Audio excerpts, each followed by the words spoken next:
જગતનો એકમાત્ર એકાક્ષરી શબ્દ એટલે માં. માં એ ધરતી ઉપર ઉતરેલું સ્વર્ગ છે.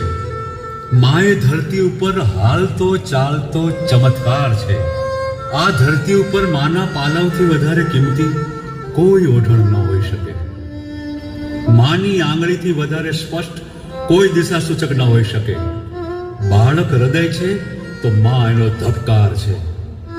દયા, કરુણા, મમતા, ત્યાગ એ બધી ભાવનાઓથી પરે છે માતૃત્વ ભાવ.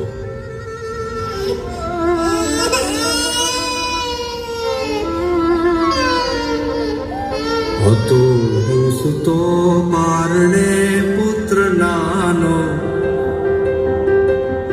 રડવું છે તો રાખતું કોણ